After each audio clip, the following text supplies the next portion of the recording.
اے میسم یاد رکھو تمہیں اسی درخت پر سولی پہ چڑھایا جائے گا اور تمہیں کہا جائے گا کہ تم علی سے بیزاری کا اعلان کرو ورنہ قتل کے لیے تیار ہو جاؤ، تمہیں تڑپا تڑپا کے مارا جائے گا۔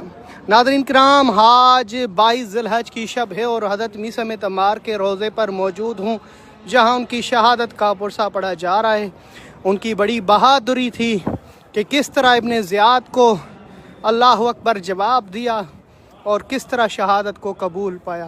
اللہ نے وہ سعادت عطا کی کہ حضرت میثم تمار کا یہ خوبصورت روضہ جہاں زائرین جب ہرا کی زیارت پہ آتے ہیں، کوفہ میں حضرت میثم تمار کو سلام بھی کرنے آتے ہیں۔ 22 ذی الحج حضرت میثم تمار کی شہادت کی شب ہے اور میں چاہتا ہوں کہ آپ اس سے آگاہ رہیں۔ کس طرح بے دردناک 3 دن اذیت دے دے کر سولی پہ لٹکایا گیا۔ اللہ اکبر۔ آپ کے جسم کو عریانہ کیا گیا، آپ کی زبان کاٹی گئی، آپ کے جسم پہ سوراخ کیے گئے اور آخر میں آپ کے اللہ اکبر جسم کو بھی جلایا گیا، بے دردی سے آپ کو شہید کیا۔ یہ جرم تھا کہ آپ حضرت امام علی کے دیوانے تھے، عاشق تھے، شیدائی تھے، تفسیر قرآن، تعویل قرآن، علم ملائے والبلایا جیسے علوم حضرت امام علی سے حاصل کیے۔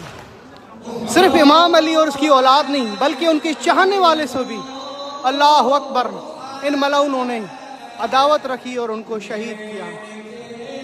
حضرت میثم تمار کا روضہ مبارک کوفہ شہر میں واقع ہے، زیارت کرے حضرت میثم تمار کی قبر اطہر، لاکھوں درود و سلام۔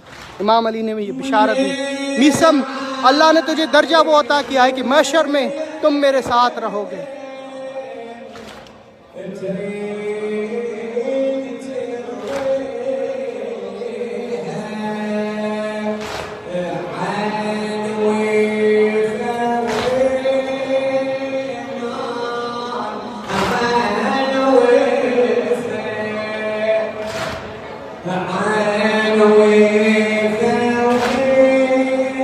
حضرت میثم تمار کی شہادت 22 ذی الحج۔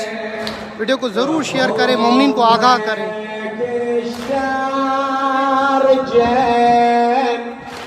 حضرت امام علی نے ایک پیغام دیا تھا، میثم جب تمہاری ملاقات مختار ثقفی سے ہو زندان میں کوفہ میں تو ان کو میرے سلام دینا اور کہنا کہ اے مختار حوصلہ رکھو، تم نے میرے بیٹے حسین کا انتقام لینا ہے۔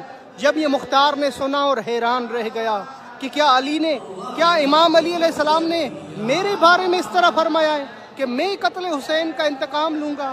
کہا جی بالکل۔ اسی پیغام کے بعد میثم تمار کو